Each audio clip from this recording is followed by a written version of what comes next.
On va parler aujourd'hui d'un sujet qui est très très peu abordé. Je crois qu'on l'a jamais nous abordé, j'ai rarement vu des gens qui l'abordent. La notion du rêve. Qu'est-ce que le rêve vient faire dans l'existence? Comment se fait-il qu'on dorme 8 heures par jour, ou 7 heures par jour, ou 6 heures par jour? Que pratiquement entière de notre existence, on la passe de façon inconsciente, sans volonté, et visitée par d'étranges images qu'on appelle le rêve. Qu'est-ce que ça peut bien vouloir dire d'un point de vue métaphysique? En plus, il est prouvé aujourd'hui, scientifiquement, qu'on n'a pas besoin de dormir pour se reposer. Qu'en réalité, le repos musculaire est tout à fait minime. C'est autre chose qui se passe. On a un besoin structurel de dormir, mais en réalité, le repos est une conséquence. On pourrait le trouver autrement, le repos. Donc, qu'est-ce que c'est que cette histoire de rêve?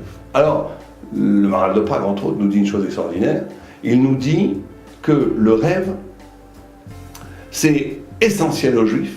C'est pour ça que la Gemara qui dit que celui qui ne rêve pas pendant 7 jours, c'est un problème, il est considéré comme un méchant.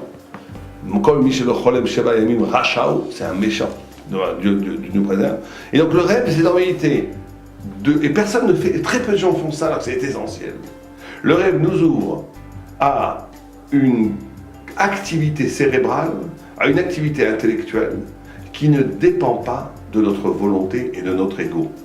Le rêve, c'est d'être visité une intelligence ou une vision qui vient du haut, qui ne vient pas du bas. Toute la journée, quand je réfléchis, quand je pense, quand je prends des décisions, en vérité, sans m'en rendre compte, j'affirme, il y a une volonté derrière le mouvement cognitif. Il y a une volonté derrière le mouvement cognitif.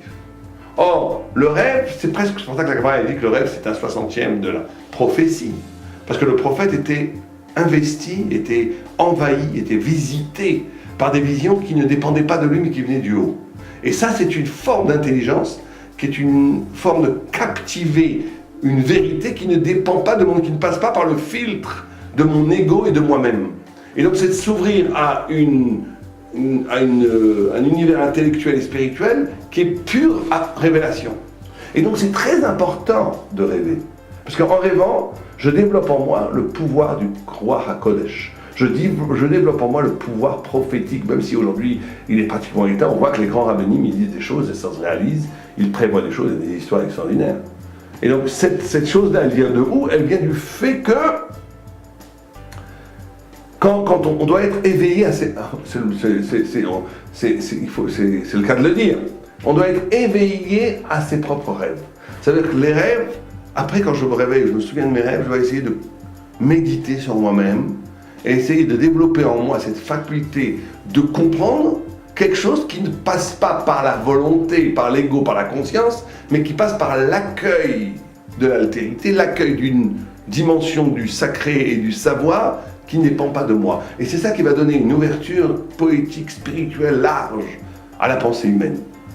Et donc c'est un exercice presque quotidien qu'il faut faire. Il faut revisiter ses rêves, se demander comment je peux utiliser l'expérience du rêve pour développer en moi une sensibilité de l'accueil d'une pensée et d'une réflexion qui n'est justement pas réflexion, qui n'est pas le reflet de moi-même, mais qui est justement l'accueil d'une intelligibilité qui ne dépend pas de la volonté et de l'ego et qui est la pure réceptacle de l'éclat divin qui existe dans l'univers.